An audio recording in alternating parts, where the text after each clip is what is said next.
बिस्मिल्लाहिर्रहमानिर्रहीम, अस्सलाम वालेकुम। मैं हूं डॉक्टर मुनव्वर हुसैन। आप देख रहे हैं पाकिस्तान और दुनिया। मेरे साथ को होस्ट हैं डॉक्टर कमर चीमा। आज का मौजू जो कि हर मीडिया फोरम के ऊपर आपको दिखाई देता है और आपको सुनाई देता है वो है इलेक्शंस अमेरिका के अंदर। चूँकि हम एक इंटरनेशनल सिस्टम में रह रहे हैं और सिस्टम को चलाने के लिए ताकतवर ममालिक काफ़ी अहम होते हैं। उन ताकतवर ममालिक के अंदरूनी तब्दीलियाँ जो हुकूमत की तब्दीली के साथ वाबस्ता होती हैं उनको समझना ज़रूरी है। और केनेथ वॉट्स तो यहाँ तक कहते हैं कि अगर सिस्टम में कोई तब्दीली आती है तो उस तब्दीली का असर रियासतों पर भी नज़र आता है, और यहाँ तक कि अगर रियासतों में तब्दीली रूनुमा होती है, जॉन रगी का आर्ग्यूमेंट, तो फिर निज़ाम में भी तब्दीली रूनुमा होती है। जैसे मिसाल के तौर पे सोवियत यूनियन टूट गया तो दुनिया बायपोलैरिटी से यूनिपोलर वर्ल्ड की तरफ चली गई। इस वक्त अमेरिका में इलेक्शंस चल रहे हैं और कांटे का मुकाबला चल रहा है, लेकिन मज़े की बात यह है कि अमेरिका में अवामी वोट से सदर मुंतखब नहीं होता, बल्कि इलेक्टोरल कॉलेजेस अहम किरदार अदा करते हैं। कई ऐसी मिसालें हैं जहां पे अवामी वोट एक नुमाइंदे ने लिए हैं लेकिन सदर इलेक्टोरल कॉलेजेस की वजह से दूसरा बना है। जैसे अल गोर ने लोगों के वोट ज़्यादा लिए लेकिन प्रेसिडेंट बुश इलेक्टोरल कॉलेजेस के अंदर उन्होंने विन किया, और फिर माजी में प्रेसिडेंट ट्रंप के साथ भी यही सूरत हाल थी। मौजूदा जो इलेक्शंस हो रहे हैं इसके नतीजे में होने वाले सदर के बाद अमेरिका में क्या तब्दीलियां रूनुमा होंगी। अगर प्रेसिडेंट ट्रंप आते हैं सदारत की कुर्सी के ऊपर तो उस सूरत में पाकिस्तान अमेरिका ताल्लुकात क्या होंगे और दुनिया के साथ अमेरिका की डीलिंग किस तरह की होगी। और अगर कामला हारिस साहिबा मुंतखब हो जाती हैं सदर के तौर पे तो ये तो फिर अमेरिका की तारीख़ में कमाल ही हो जाएगा, क्योंकि ख़ातून पहली मरतबा अमेरिकी तारीख़ में कोई सदर बनेंगी। और उस दौर के अंदर क्या पाकिस्तान और अमेरिका के ताल्लुकात बेहतर हो जाएंगे, दुनिया के अंदर ज़्यादा अमन कायम हो जाएगा, क्योंकि फेमिनिज़म का यही एक पर्सपेक्टिव है जो कि अमेरिका से हमें सुनाई देता है। इस मौजू के ऊपर गुफ्तगू करने से पहले मैं चाहता हूँ कि हमारी टीम ने एक अच्छी रिपोर्ट तैयार की, आप ये मुलाहिज़ा फरमाएं। आपने रिपोर्ट देखी, बड़ी जामे और बताती है, किस्म का अंदाज़ा देती है कि अगर प्रेसिडेंट ट्रंप पावर में आते हैं तो उस सूरत में पाकिस्तान के साथ क्या ताल्लुकात होंगे, अगर कामला हारिस साहिबा प्रेसिडेंट बनती है तो फिर क्या ताल्लुकात होंगे। डॉक्टर कमर चीमा साहब, पहले तो आपको बहुत बहुत सलाम। आज की हमारी इस नशिस्त में हमें ज्वाइन किया है आदिल निज़ामी साहब ने। आप बेहतरीन तज्ज़ियाकार हैं, अमेरिका से आपने ज्वाइन किया, न्यूयॉर्क से, और अच्छे नोन जर्नलिस्ट हैं। आदिल निज़ामी साहब, आपको भी खुशामदीद कहते हैं अपने प्रोग्राम में। डॉक्टर कमर चीमा साहब, पहले तो आप बताइएगा प्लीज़ कि इंतखाबात हैं और मीडिया के ऊपर बहुत ज़्यादा ये डिस्कस हो रहा है कि कहा जा रहा है कहीं कुछ रियासतें ऐसी हैं जो कि डेमोक्रेट्स की तरफ टिल्ट करती हैं और कुछ जो हैं रिपब्लिकन्स की तरफ टिल्ट करती हैं। जो स्विंग स्टेट्स हैं वो अहम किरदार अदा करेंगी, लेकिन इल्ज़ाम ये है कि स्विंग स्टेट्स के अंदर भी बहुत सारे इमिग्रेंट्स को डाल दिया गया है और उनको वोट का हक भी दे दिया गया है। आज साजिद तार साहब विज़िट पे थे पाकिस्तान में और आपने उनकी दावत भी की थी और वहाँ पे उन्होंने इसी आर्गूमेंट को आगे किया। कैसे देखते हैं डॉक्टर कमर चीमा साहब? जी बहुत शुक्रिया डॉक्टर साहब। देखिए, पहली बात तो ये है कि हमें इसको समझना है कि जब से प्रेसिडेंट ट्रंप जो है वो इलेक्शनिंग प्रोसेस में आए हैं, पॉलिटिक्स में आए हैं, तब से एक चीज बहुत ज्यादा कॉमन है अमेरिका के अंदर, और वो है कि अमेरिकी इलेक्शन के ऊपर शुबहात बहुत ज्यादा उठे हैं। पहले भी इस तरह की चीजें हमने देखी, अल गोर बुश का जो इलेक्शन हुआ, ऐसे सवाल उठे, लेकिन सिस्टमिक लेवल पे, इतने बड़े स्ट्रक्चरल लेवल पे कभी अमेरिका के इलेक्शन कमीशन को, अमेरिका के जो इलेक्शन प्रोसेस है उसको इतना कंट्रोवर्शियल वो नहीं हुआ। Donald Trump being a populist leader, उन्होंने बेसिकली ये एक काम किया है कि अब और अवाम उस थ्योरी को मानती है, लोग ऑलरेडी उस नजरिए को मानते हैं। तो मुझे लगता है कि ये एक तो अमेरिका को इस चीज पर धचका लगा है, और रिजल्ट क्या आते हैं वो एक फैक्टर चीज है, लेकिन ये चीज बड़ी क्लियर है कि कोई भी जो पार्टी है, अगर रिपब्लिकन हारते हैं तो वो रिजल्ट को नहीं मानेंगे, अगर डेमोक्रेट्स हारते हैं तो वो शायद माने और वो इस तरह करें। तो एक बात तो ये हो गई। दूसरी डॉक्टर साहब, देखिए इंपॉर्टेंट चीज ये है कि इस वक्त जिस तरह कैंपेन चल रही है, और जो कैंपेन है वो ज्यादातर अमेरिका के डोमेस्टिक इश्यूज पे चल रही है। इट मीन्स कि डोनाल्ड ट्रंप ने बेसिकली अमेरिकी जो उनकी अपोजिशन है, कैमला हैरिस, उनको जो है वो डोमेस्टिक मामलात में ज्यादा इंगेज कर लिया है, फॉरेन पॉलिसी इश्यूज पे इतना लंबा चौड़ा वो इंगेज नहीं कर रहे। और हमने ये भी देखा कि रिसेंटली जो मुस्लिम्स हैं, अरब मुस्लिम्स हैं या बाकी हैं, वो डोनाल्ड ट्रंप को सपोर्ट कर रहे हैं इस सेंस में कि शायद वो जो है फलस्तीन में जंग जो है वो बंद करा देंगे, या एटलीस्ट वो ये समझते हैं कि he is not part of what's going on in Gaza. तो अमेरिका के अंदर जो बहुत तब्दीलियां आ रही हैं, अमेरिकी इलेक्शन के अंदर, अमेरिकी इलेक्शन प्रोसेस के अंदर, डिबेट के अंदर, और जो एक हिजान सा पैदा हो गया, मैं समझता हूँ ये it's not good for the United states and not good for the international community. लोगों को समझ नहीं है, कंफ्यूजन है कि क्या होने वाला है। बाकी जैसे कि हम कल देख रहे थे कि वॉशिंगटन पोस्ट जो है तकरीबन 100 साल अपनी उसने तारीख तोड़ी है और उसने कहा है कि हम किसी भी कैंडिडेट को जो है वो रेकमेंड नहीं करते, अमूमन वो डेमोक्रेट्स को जो है वो रिकमेंड करते थे। सो बड़ी इस वक्त जिसे कहते हैं ना वो बैटल लाइन ड्रॉ हो गई हैं और बड़ा सख्त कांटे के मुकाबले चल रहे हैं। और माजी में ये था कि ऐसे लग रहा था कि अब देखिए डेमोक्रेट्स ने दोनों दफा डोनाल्ड ट्रंप के मुकाबले में खवातीन जो है वो खड़ी की हैं, इत्तेफाक ऐसा हो गया। लग ये रहा है कि एक जो पोजीशन नजर आ रही है कि कैमला हैरिस की पोजीशन कमजोर है। लेट्स सी कि ये in the middle of the election जो उनको अपनी जो लीडरशिप चेंज करनी पड़ी है डेमोक्रेट्स की, इसका कितना बड़ा नुकसान होता है। मुझे ऐसा लग रहा है कि ये जो लार्जली डिस्कशन हो रही है ना कि जो स्विंग स्टेट्स इतनी हैं या ब्लू स्टेट्स हैं या रेड स्टेट्स हैं, मुझे तो ऐसा लग रहा है कि ब्लू स्टेट्स की जो है वो रेड स्टेट्स की तरफ जा सकती हैं, स्विंग स्टेट्स जो है वो भी कुछ डिफरेंट इलेक्शन दिखा सकती हैं। तो प्रिडिक्ट करना इस वक्त आपको पता है एग्जिट पोल्स हो या बाकी हो बहुत मुश्किल है, लेकिन बहरहाल एक एनवायरनमेंट इस वक्त जो है वो बहुत वो है। मैं जब दोबारा आपके पास डॉक्टर साहब आऊँगा तो मैं पूछूंगा कि क्या अमेरिकन पॉलिटिकल इंस्टीट्यूशंस वीक हो गए जिसकी वजह से अमेरिका की अजारादारी दुनिया के अंदर मौजूद थी।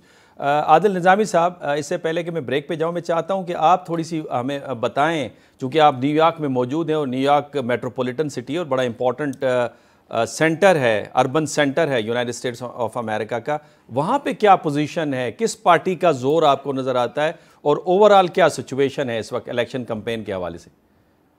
देखिए, अमेरिका में इलेक्शन जो है गहमा गहमी खासी यहाँ पर हमें अरूज में दिखाई दी। कल हम लोगों से मिले भी, यहाँ पर जो कैंपेन रन कर रहे हैं उनसे भी बात की, पाकिस्तानी कम्युनिटी से भी बात की, मुस्लिम कम्युनिटी से भी, और वो ओवरऑल जो पल्स है वो भी लेने की कोशिश की। तो यहाँ पर जो मेन इश्यूज जिनके ऊपर इलेक्शन लड़ा जा रहा है, एक तो कुछ यहाँ के लोकल मसाइल हैं, वो ट्रंप LGBT की बात कर रहे हैं, कामिला हैरिस जो है वो अबॉर्शन के हवाले से बात कर रही हैं, सिक्योरिटी मामला है, इकॉनमी एक बहुत बड़ा मसला है, एक आम अमरीकी जो है उसकी लाइफ यहाँ पे सफर हो रही है, इन्फ्लेशन यहाँ पे भी बहुत ज्यादा है। ये तो लोकल मामला हो गए, लेकिन जो इंटरनेशनल पॉलिटिक्स हमें यहाँ पे दिखाई दे रही है उसका खासा अमल दखल है, खसूसन जो मिडल ईस्ट की सूरत हाल है, गजा की सूरत हाल है, उसमें हमने देखा कि पाकिस्तानी कम्युनिटी हो या मुसलमान जितने भी दुनिया भर से यहाँ पर आके मुकीम है, अरब्स जो हैं वो खासा गम और गुस्से का शिकार है। और मिशिगन में जो ट्रंप ने एक खिताब किया जिसमें उसने पीस की बात की, उसने कहा कि दुनिया से वॉर खत्म करनी है, मेरे दौर में कोई नई वॉर जो है वो स्टार्ट नहीं हुई।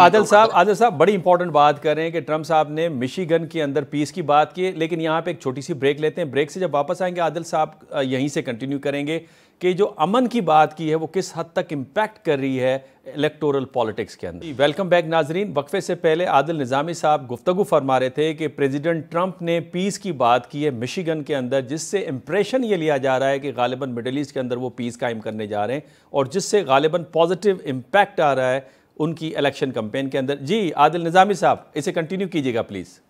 तो ये जो मुस्लिम वोटर है वो मिशिगन की स्पीच के बाद वो यूक्रेन वॉर खत्म करने की बात कर रहे हैं, एक बड़ा कॉन्फ्लिक्ट है, दुनिया उससे मुतासिर हो रही है, दुनिया पे उसका इम्पैक्ट आ रहा है। दूसरे नंबर पे जनाब वो मिडल ईस्ट की जो सूरत हाल है, मिडल ईस्ट वॉर जो है वो एक्सपैंड हो रही है, वो खत्म नहीं हो रही। और यहाँ पे मुसलमान में खासा गम और गुस्सा इस वजह से भी है कि जब वॉर हो रही थी तो यहाँ पर जो बाइडेन एडमिनिस्ट्रेशन है, यहाँ पर जो सेक्रेटरी ऑफ स्टेट है, वो बारहा वहां जा रहे थे, इसराइल में बैठ के सारी चीजें देख रहे थे, इसराइल को जो है वो मजीद वेपन्स जो है वो दिए जा रहे थे, हर तरह के अमेरिका की जो सपोर्ट है वो उनको मुयसर थी।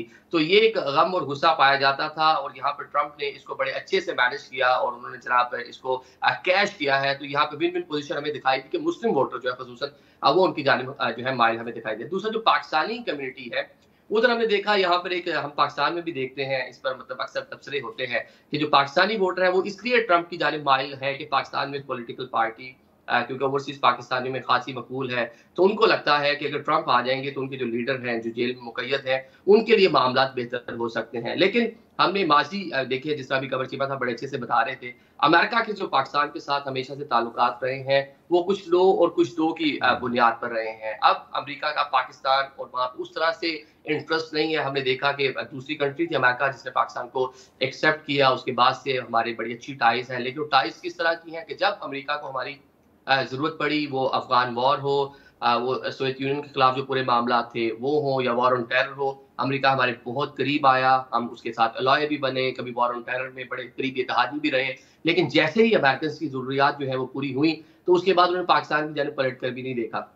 अभी रीजन में अमेरिका पाकिस्तान का जो इन्फ्लुएंस है उसको चाइना के खिलाफ इस्तेमाल करने की कोशिश में था, लेकिन पाकिस्तान ने उस तरह से रिस्पॉन्स नहीं किया, जिसकी वजह से उसका जो सारा टिल्ट है रीजन में वो हमें इंडिया की जानिब जाता हुआ दिखाई दे। तो अब अमेरिकन के उस तरह से पाकिस्तान में इंटरेस्ट नहीं है जिस तरह की पाकिस्तान में एक लोगों की सोच है, और जो एक मखसूस जमात के लोग जो सोचते हैं उस टाइम अमेरिका ने इनखला करना था अफगानिस्तान से, उसकी फोर्सेस से निकलना था। तो वो पूरी चीज़ें मैनेज हो रही थी, कतर मुज़ाकरात हो, पाकिस्तान उसको जो है फैसिलिटेट कर रहा था, सहूलतकारी कर रहा था उसके लिए।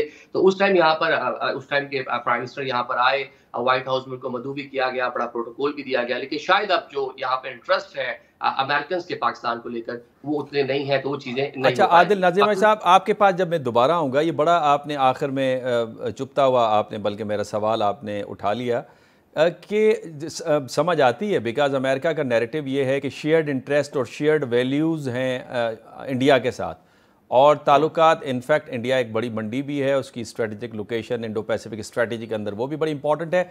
लेकिन साथ साथ हम ये भी देख रहे हैं कि इंडिया के ऊपर शक व शुबहात भी आ रही हैं। अभी हमने देखा 4000 मुरब्बा किलोमीटर का इलाका उन्होंने चाइना को देकर तो बॉर्डर इशूज़ के ऊपर एक एग्रीमेंट भी कर दिया है। तो वहाँ पे इस हवाले से क्या रिएक्शन आएगा? मैं आपके पास दोबारा आऊँगा। डॉक्टर कमर चीमा साहब, आपको लगता है जिस तरह आपने फरमाया कि पहली बार अमेरिका की तारीख में अमेरिका के इलेक्शन कमीशन के ऊपर सवालात उठ रहे हैं, और अगर खुदा न खास्ता ट्रंप हारते हैं तो उस सूरत के अंदर लोग सवाल उठाएंगे क्रेडिबिलिटी के ऊपर कि इलेक्शन सही भी हुए या नहीं हुए, तो अमेरिकन पॉलिटिकल इंस्टीट्यूशन जो है वो वीक होते हुए आपको नज़र आ रहे हैं। बिकॉज जो लिबरलिज्म का मेन आर्गूमेंट है वो ये कि अगर आपका इंटरनल स्ट्रक्चर जस्टिफाइड है और लीगली स्ट्रांग है तो उसका इम्पैक्ट आपके एक्सटर्नल बिहेवियर पे आता है, और दुनिया में आप अमन व अमान की बात करते हैं, खुशहाली की बात करते हैं। तो क्या इंटरनल जो स्ट्रक्चर है पॉलिटिकल अमेरिका का वो आपको मुतज़लज़िल नज़र आता है? डॉक्टर साहब देखिए, इम्पोर्टेंट चीज ये है कि इंटरनली मुझे ऐसा लग रहा है कि जो डिवीजन बहुत ज्यादा है, जो लिबरल स्कूल ऑफ थॉट है या जो लिबरलिज्म की बात आप कर रहे हैं, बहुत सारे जो अमेरिकन हैं, पर्टिकुलरली जो हार्डकोर वाइट सुप्रीमिस्ट हैं, वो इन चीजों को बाय नहीं करते, इन चीजों को बाय नहीं करते जो लिबरलिज्म बहुत ज्यादा प्रीच कर रहा है। फॉर एग्जांपल जो कि वेस्ट कोस्ट में जो चीजें हो रही हैं, कैलिफोर्निया में, लॉस एंजल्स में, वहां पे एक डिफरेंट एनवायरनमेंट है। न्यूयॉर्क चले जाएं, वो शुरू से एक ब्लू स्टेट है, एक डिफरेंट एनवायरनमेंट है। मुझे ऐसे लग रहा है कि इंटरनली जो सारे का सारा सिस्टम है वो शेकअप हो रहा है, लेकिन बाहर से भी नजर नहीं आ रहा। चीजें उन्होंने मैनेज की हुई हैं डेमोक्रेट्स से फिलहाल, लेकिन अगर रिपब्लिकन आ गए तो बहुत बड़ी हलचल होगी, क्योंकि जब 2-4 हज़ार अपॉइंटमेंट करनी है डोनाल्ड ट्रंप ने पूरे सिस्टम के अंदर, तो वो सारी की सारी अपॉइंटमेंट जारी बात है डोनाल्ड ट्रंप की फिलॉसफी के मुताबिक होंगी। वो लोग डोनाल्ड ट्रंप की फिलॉसफी को इम्प्लीमेंट करेंगे अमेरिका के अंदर, भले वो स्टेट में हो, डिफेंस में हो, एनर्जी में हो, इकोनॉमी में हो, जिस चीज में भी होंगे, वो सारी की सारी अपॉइंटमेंट जो हैं वो जब करते हैं तो वो उससे एक दफा सिस्टम ने हिलना है। तो लार्जली ये जो राइट एंड लेफ्ट की डिबेट है ये मजीद सीरियस होगी, मजीद तूल पकड़ेगी। देखना यह है कि जैसे फॉर एग्जांपल जो 6 जनवरी हो गया था अमेरिका के अंदर, या ऐसी कोई सिचुएशन ना क्रिएट हो जाए। गो कि अमेरिका ने सजाएं काफी दी और उन्होंने बहुत ज्यादा इस बिहेवियर को रोकने में कामयाब हुए, लेकिन क्वेश्चन ये रहता है कि डोनाल्ड ट्रंप जैसा लीडर जो है, जिसने ये कहा है कि ये मेरा आखिरी क्वेश्चन है, 2-3 उसके ऊपर हमले हो गए हैं, बहुत सारी ऐसी चीजें हो रही हैं डॉक्टर साहब जिसमें ऐसे लग रहा है कि उसको रोकने की तैयारियां की जा रही हैं। तो वो एक जैसे ना जैसे महसूस कर रहे हैं हमें हैं तो लिबरल डेमोक्रेट्स हमें सप्रेस कर रहे हैं। तो अच्छा चीमा साहब, कल साजिद तार साहब ने एक बड़ा अहम नुक्ता अपनी स्पीच के अंदर फरमाया था उन्होंने कहा था कि इस वक्त जो अमेरिकन आर्मी है अफ़गानिस्तान के बाद डीमोरलाइज्ड है, और उन्होंने कहा इस वक्त जो पुलिस है अमेरिका की वो भी डीमोरलाइज्ड है। तो आपको लगता है जो पॉलिटिकल मशीनरी है अमेरिका में, जो कि पॉलिटिकल सिस्टम को रन करती है, इलेक्शंस करवाती है, ट्रांसफ़र ऑफ पावर होता है, वो भी डीमोरलाइज्ड है? देखिए फौज का तो जाहिर बात है डीमोरलाइज की रीजन अलहदा होती हैं, लेकिन जो पॉलिटिकल इंस्टीट्यूशंस होते हैं, जो बाकी एडमिनिस्ट्रेटिव इंस्टीट्यूशंस होते हैं, उनके अंदर चैलेंजेस ज्यादा हैं। फौज का मसला डीमोरलाइज और है कि उन्होंने एक वियतनाम उनके लिए एक और बन गया, लेकिन सिविल जो अदारे हैं उनके लिए है कि जब वहां पे लोग आएंगे जो कि रिपब्लिकन एंड ट्रम्पस्टर आइडियोलॉजी के होंगे, वो किस तरह चीजें करेंगे। तो लग ये रहा है कि अमेरिका के अंदर बड़ी हलचल होनी है। और अगर फॉर एग्जांपल जस्ट एक चीज में देख लें, अगर डोनाल्ड ट्रंप ये फैसला कर लें कि हमने अमेरिका ने ये जो ग्लोबल पुलिसमैन का रोल है इसमें अब उसको इसमें से बैक ऑफ करना है, तो इमेजिन कर सकते हैं कि पूरी दुनिया में एक हिजान पैदा होगा, यूरोप परेशान होगा, मिडल ईस्ट परेशान होगा, सारी दुनिया फॉर अ मोमेंट परेशान होगी। सो क्वेश्चन ये आता है कि ये करेंगे क्या। तो इतनी कंफ्यूजन, इतना क्योस विद इन अमेरिका के भी नहीं पता, क्योंकि आपको याद होगा जब बाइडेन इलेक्शन जीत के यूरोप गए थे तो उन्होंने कहा था अमेरिका इज बैक। अब क्वेश्चन ये है कि वो जो 4 साल अमेरिका गायब था वो किसने फिल करने, और अभी स्टेबिलिटी नहीं है, अभी कॉन्टिन्यूटी नहीं है। ये कॉन्टिन्यूटी ना होना, स्टेबिलिटी ना होना, आप मुल्कों को इस चीज पे ला सकते हैं कि नहीं डोनाल्ड ट्रंप आएगा तो वो अच्छा होगा या क्या होगा, या कैमला हैरिस आएगी तो क्या होगा। ये कॉन्टिन्यूटी एंड स्टेबिलिटी ना होना इटसेल्फ एक प्रॉब्लम है। और ये देखें, कभी यूक्रेन को देखें आप, यूरोप के अंदर जो Hungarian prime minister Viktor Orban हैं वो कभी जाके डोनाल्ड ट्रंप को मिलते हैं, नेतन्याहू ट्रंप को मिलते हैं, यूक्रेन के प्रेसिडेंट ट्रंप को मिलते हैं, बिकॉज सब फियर है, डर रहे हैं कि ये ना हो कि अगर ये आ गया तो हमारे साथ क्या होगा। सो कॉन्टिन्यूटी एंड स्टेबिलिटी ना होना मुझे ऐसे लग रहा है मिसाइल पैदा करेगी। और फौज का डीमोरलाइजेशन जो है उसका ताल्लुक एक ओवरऑल वो फौज एक डिफरेंट डोमेन है, बाकी जो अदारे हैं उनके अंदर मजीद कंफ्यूजन फैलेगी अगर रिपब्लिकन आते हैं विद द ट्रम्प आइडियोलॉजी, और वो एक फार राइट रेडिकल जिसे आप कहते हैं एक पॉलिटिकल थॉट है जो कि एक लंबे इम्पैक्ट छोड़ के जाएगा अमेरिका का। डॉक्टर साहब ये कह सकते हैं कि जब मिल बैठेंगे दो दीवाने तो बड़ा ही मज़ा आएगा, यानी इधर भी फार राइट अगर पावर में आ जाती है और इजराइल में तो फार राइट वैसे ही पावर में है, तो फिर आपको लगता है कि फिर दीवाने का ख्वाब सच्चा हो जाएगा मिडिल ईस्ट के केस में? जी बिल्कुल बिल्कुल बिल्कुल बिल्कुल हाँ बिल्कुल डॉक्टर साहब, ये मुझे तो ऐसे ही नजर आ रहा है, बाकी देखते हैं कि हाउ थिंग्स अनफोल्ड, लेकिन फॉर अ मोमेंट कोई समझ नहीं है कि क्या करेंगे। ठीक है डॉक्टर साहब, यहाँ पे मुझे वक्फे का कहा जा रहा है, वक्फे से जब वापस आएंगे आदिल निज़ामी साहब से पूछेंगे कि इस तब्दीली होने जो जारी है अमेरिका के अंदर, इसका असर अमेरिका पाकिस्तान ताल्लुकात, अमेरिका भारत ताल्लुकात के ऊपर क्या पड़ेगा।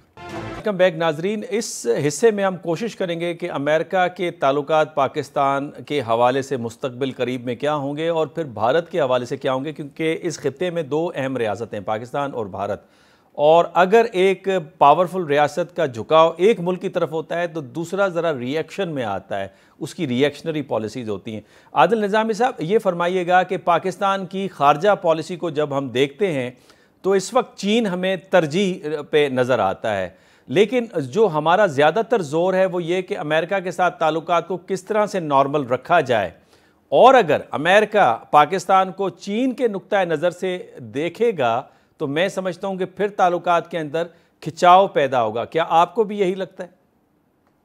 चाइना के साथ पाकिस्तान के बड़े ही दोस्ताना और बड़े गहरे ताल्लुकात हैं, लेकिन जो अमेरिकन के साथ ताल्लुकात है उसको भी हम इग्नोर नहीं कर सकते। ऑल हम चाइना के साथ एक बड़ा बॉर्डर भी शेयर कर रहे हैं लोकली हमारी ट्रेड में, लेकिन आज भी पाकिस्तान के लिए सबसे बड़ी दुनिया की जो मंडी है वो अमेरिका है। 7 से 8 बिलियन डॉलर की हमारी ट्रेड है, दुनिया में किसी मुल्क के साथ हमारी ट्रेड नहीं है, चाइना से भी ज्यादा हमारी अमेरिका के साथ ट्रेड है। तो यहाँ जो ताल्लुकात हैं, और दूसरे नंबर पे हम देखें कि जिस तरह चाइना के साथ निजामी साहब को 25 बिलियन डॉलर की ट्रेड है, लेकिन वो हमारे हक में नहीं है, वो चाइना के ही सारा हक में। जी इस तरह है ना, लेकिन वो जो आप सूदमंद जिसको आप कहेंगे तो वो सारी जो है आप अमेरिकन साइड पे, और जिस तरह दूसरी तरफ हम अगर देखते हैं चाइना की जानिब से जो अमेरिकन भी एक गिला करते हैं, शिकवा करते हैं कि आकर चाइना पाकिस्तान के अंदर बहुत से सीपैक बहुत से मामला हुए, लेकिन वो कर्ज हैं। अमेरिका ने जब भी पाकिस्तान को दिया, ये बात अमेरिकन शिकवे के तौर पे कहते हैं कि वो कैरी लूगर बिल ही देख लें, $7 बिलियन, बाकी मतलब 12 हम देखते हैं, मिलिट्री एड अलग है, सिविल एड अलग है, अमेरिकन सिस्टम पाकिस्तान के डिफरेंट प्रोग्राम, यूएस एड हो और बाकी मामला, तो बल्कि ये अभी का मामला नहीं है। हमारे जो आबी मामला आता है, हमारे जो डैम्स है, 1960 की दहाई से सारी चीजें, 1950 की दहाई से सारी चीजें चलती आ रही हैं। तो गाये बगाए अमेरिका ने पाकिस्तान को इस मामले में सपोर्ट किया, लेकिन पाकिस्तान का शिकवा है कि अमेरिका ने सपोर्ट तो किया, लेकिन उस तरह से चीजों को स्ट्रेंथन भी नहीं होने दिया। जब भी हमें सपोर्ट किया, ऑन द अदर हैंड कभी वॉर ऑन टेरर, कभी अफगान वॉर और इस तरह के मसाइल में भी हमें डाले रखा, और हम उस तरह से हमारी इकॉनमी स्ट्रेंथन नहीं हो पाई, पाकिस्तान उस तरह से स्ट्रेंथन नहीं हो पाया। ये हमारे भी ग्लेशियर। लेकिन ये दोनों जो ममालिक के ताल्लुकात हैं, शायद अब वो टाइम आ गया है, पाकिस्तान में भी एक सोच ये पाई जाती है, ये खसूसी ताल्लुकात ना हो कि अमेरिकन को हमारी जरूरत है और वो आए और हम उनके कहने पे कुछ करें और बड़े अच्छे टाइज हो जाए। अब ये नॉर्मल रिलेशन होने चाहिए, जिस तरह हमारे दुनिया के दीगर ममालिक के साथ है, ट्रेड आगे बढ़े, दो तरफा ताल्लुकात आगे बढ़े, पीपल टू पीपल एक अच्छा कॉन्टेक्ट हो, और जो हमारे मसाइल हैं उस पे अमेरिकन की हमें सपोर्ट मिलनी चाहिए। जिसमें मसला कश्मीर है उस पर बात करते हैं, इंडिया के साथ जो मामला है हमारे, उसमें अमेरिकन हमें ये ना हो कि गुड टाइम में तो हमें बयानात यहाँ से आ जाते हैं, जब बैड टाइम होता है, जब उनको हमारी जरूरत नहीं होती, तो यहाँ से किसी किस्म की पाकिस्तान के लिए आवाज नहीं उठती। अब इसको अगर हम इंडिया के एंगल से देखते हैं, तो इंडियंस जो हैं उनके साथ एक डेफिनेटली इंडिया एक इमर्जिंग पावर के तौर पे दुनिया में इकोनॉमी की एक बड़ी पावर के तौर पे नजर आ रहा है, एक बड़ी मंडी है अमेरिका के लिए भी, चाइना के साथ भी उसके अच्छे टाइज हैं, अच्छे रिलेशंस हैं, लेकिन अमेरिकन को जरूरत है, पाकिस्तान उस तरह से पहले का यूज नहीं हो सकता, ना पाकिस्तानी जो इदारे हैं, जो स्टैब्लिशमेंट है, ना पाकिस्तानी रियासत भी चाहती है कि एंटी चाइना हम किसी भी ब्लॉक का हिस्सा बने, या किसी भी तरह से हम इस तरह इस्तेमाल हो जाए जो चाइनीज को अच्छा ना लगे, और हम और एंटी यूएस ब्लॉक का भी हिस्सा नहीं बनना चाहते। हमारी तो जी, हम वही तो कह रहे हैं, नॉर्मल रिलेशन, जिस तरह हमारे यूरोप के साथ रिलेशन है, जिस तरह हम रशिया की जानिब हम जा रहे हैं, रीजनल कनेक्टिविटी है, एससीओ भी रिसेंटली पाकिस्तान में जो कॉन्फ्रेंस हुई है, हम ब्रिक्स की जानिब हम बढ़ने जा रहे हैं। तो पाकिस्तान एक नॉर्मल रिलेशन अमेरिका से इस तरह है कि एक रिलेशन जो है नॉर्मल सतह पर आ जाए। ये खसूसी जो रिलेशन रहे हैं, जो गाहे बगाहे टाइम जब अमेरिकन को जरूरत पड़ी। अच्छा, ये पॉइंट आपका आदिल निजामी साहब बड़ा क्लियरली आपने बयान कर दिया। ये फरमाइएगा कि इंडिया के हवाले से कुछ शक व शुबात नजर आ रहे थे, और जो फिर पुन्नू वाला मामला हुआ, या फिर हरदीप सिंह का कनाडा के साथ मामला हुआ, और फिर ये जो अभी न्यू डील हुई है चाइना और इंडिया के दरमियान में, जिसमें 4000 मुरब्बा किलोमीटर चाइना को दे दी गई है, वहाँ अमेरिका में इसके बारे में क्या तासुर पाया जा रहा है? देखिए, रीजनल, अब वो अमेरिका फॉर अवे, अमेरिका दूर से बैठ के कंट्रोल करने की कोशिश में है चाइना को, लेकिन जो रीजनल कनेक्टिविटी है, इंडिया और चाइना एक बड़ा बॉर्डर शेयर करते हैं, दोनों इस टाइम दुनिया की बड़ी इकोनॉमीज में शामिल है। अगर वो अपने कॉन्फ्लिक्ट नहीं खत्म करेंगे तो उनके लिए मसाइल होंगे। तो उनको भी ये सूझबूझ है कि हमने किस तरह, कहाँ तक लिमिटेशन मालूम है कि कहाँ तक इंडियंस को मालूम है कि हमने अमेरिका का जो स्टांस है उसको लेकर आगे चल रहा है, और कहाँ अपने मफादात को तरजीह देनी है। तो डेफिनेटली वो उस तरह मैनेज करके एक अच्छे से प्ले कर रहे हैं। रीजनल कनेक्टिविटी में देख लेना, वहां तो ब्रिक्स के हवाले से भी अमेरिका उस तरह से हैप्पी नहीं था। एससीओ की जिस तरह वो रीजन में उसकी कनेक्टिविटी बढ़ रही है, जिस तरह उसका इन्फ्लुएंस बढ़ रहा है, उस पर भी अमेरिकन उस तरह से खुश नहीं थे। ऑल्दो डायरेक्टली उस तरह से भी बात भी नहीं की गई, लेकिन कहीं ना कहीं मैसेजिंग तो होती है कि एक बड़ी जो है कह लें कि एक प्लेटफॉर्म बनने जा रहा है। दुनिया की 40 to 50% पॉपुलेशन उस रीजन में आबाद है, वो मिलकर एक अपना कंसोर्शियम बना रहे हैं। आदिल निजामी साहब, वो तो हम अमेरिकन कनेक्टिविटी को ज्वाइन कर लेंगे अगर IMEC चलना शुरू हो जाए, और वो जो बेटर वर्ल्ड की बात कर रहे थे वो चलना शुरू हो जाए, लेकिन वो सिर्फ बातों की हद तक है। डॉक्टर कमर चीमा साहब, हमारे पास 1 मिनट है। इस सूरत हाल में पाकिस्तान को क्या करना चाहिए? आदिल निजामी साहब ने बड़ी अच्छी आउटलाइन, एक कंप्रीहेंसिव सी दे दी कि पाकिस्तान चाहता है कि नॉर्मल रिलेशनशिप हो, आपका उठना बैठना है डिप्लोमेट्स के साथ, फॉरेन ऑफिस के साथ, और आप वो आउटलाइन क्या हो सकती है जहाँ पे हम कम से कम एक नॉर्मल रिलेशनशिप कायम कर सकें अमेरिका के साथ? देखिए डॉक्टर साहब, फ्रैंकली स्पीकिंग, हमने क्या करना है? जो करना है अमेरिका नहीं करना है। उन्होंने ताल्लुकात को डाउनग्रेड किया हुआ है, उन्होंने बेहतर करने हैं। देखिए, उनको हमारी जो जरूरियात हैं वो सिक्योरिटी रिलेटेड इश्यूज में है, और हमारी भी कमजोरियां कोताहियां डॉक्टर साहब कि हम अमेरिका की पोटेंशियल को इस्तेमाल नहीं कर सके, जिस तरह हम चाइना की पोटेंशियल को इस्तेमाल नहीं कर सके। अमेरिका हमारे लिए खुली मंडी के तौर पे हर रोज वो चाहता है कि हमारी इकोनॉमी बेहतर हो, हमें सपोर्ट करना चाहता है, लेकिन हम ही उस पोटेंशियल का अगर फायदा ना उठा सकें। दुनिया में अब जब भी किसी सदर के सामने कहा जाता है कि डोनाल्ड ट्रंप के सामने जब ये बताया गया कि इंडिया पाकिस्तान की कितनी ट्रेड और क्या डोनाल्ड ट्रंप पाकिस्तान के मामला सॉल्व करा सकते हैं इंडिया के साथ, उन्होंने कहा कितनी ट्रेड है दोनों मुल्कों की। तो उसी से पता चल गया कि वो कुछ भी नहीं हो सकता, क्योंकि दोनों की डिपेंडेंसी नहीं है।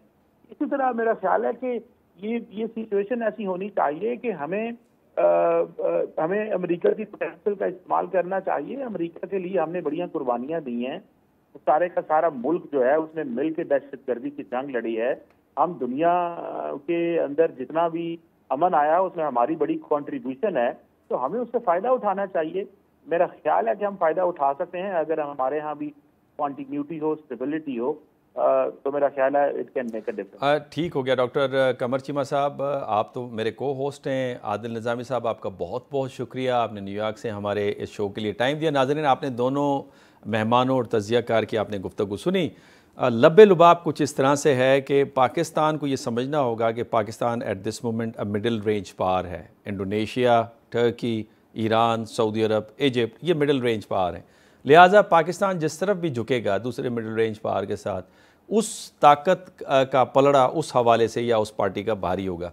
लिहाजा पाकिस्तान कोशिश तो ये कर रहा है कि बैलेंस पॉलिसी को हम रखें, लेकिन वो लिबरलिज़म कहता है कि जो आपका इंडोजीनियस जो फैक्टर है और स्ट्रक्चर है, वो आपका एक्सोजीनियस जो बिहेवियर उस पर असरअंदाज होता है। तो लिहाजा हमें पहले अपना इंटरनल स्ट्रक्चर जो है उसे रिफॉर्म करना होगा, रीस्ट्रक्चर करना होगा, ताकि जो तब्दीलियाँ रूनमा हो रही हैं बैनुल अक़वामी और ख़ित्ते की सतह पे, उसके मुताबिक हम अपनी पॉलिसी को बना सकें और अमेरिका जैसी ताकतों के साथ अपने ताल्लुकात को नॉर्मल रख सकें।